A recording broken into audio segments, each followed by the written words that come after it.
I am now officially a Democrat. I have changed my registration with the state of Missouri. Took me a long time to get here, and I know the Democratic Party has its own challenges, but the challenges of the Democratic Party are nothing like the intellectual disaster that is the current Republican Party. Hi everybody, Blake Ashby here. When I was growing up, I always thought of myself as a Republican, and that was based primarily on economic issues. I was a traditional moderate Republican. I believed in fiscal sanity and socially letting people do what they wanted as long as it didn't impact others. That used to be the Republican Party. The Republican Party has no connection to what I just said anymore. Unfortunately, starting with Ronald Reagan, a president I liked and respected, the Republican Party started backing away from fiscal sanity. They bought into this idea that they could create massive deficits through tax cuts, and those tax cuts would create so much new economic activity that the tax cuts would eventually pay for themselves and the budget would come back into balance. That is a cuckoo idea.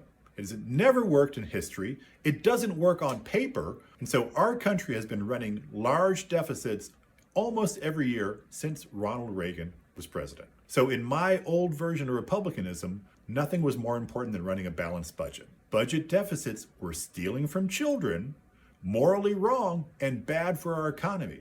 Because if you allowed current generations to spend the money of future generations, you inevitably undermined our economy, you inevitably undermined our country. And our country finally achieved a balanced budget in the 1990s. We implemented something called pay-as-you-go that required Congress to propose a cut in funding anytime they proposed a new program. Which president was it that implemented pay-as-you-go?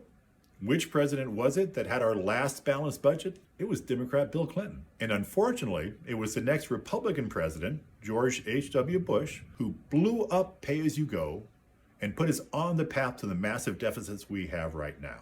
As much as my memory says it's the Republican Party that is more fiscally prudent, history shows that is not true. Every Democratic president from Clinton on has reduced the size of the annual budget deficit. Every Republican president from Clinton on has increased the size of the budget deficit. Unfortunately, the Republican Party has completely abandoned any notion of fiscal prudence. It is the Democratic Party that has done a better job of balancing our budget and managing our economy. So I'm all in. I'm going to do anything I can to help the Democrats take back the House and possibly the Senate in 2026, and obviously lay the groundwork for a president in 2028 who actually believes in a balanced budget, who actually understands that capitalism works better when we regulate it, and who understands that the future of America depends on our fiscal prudence now. I'm Blake Ashby. Go Democrats.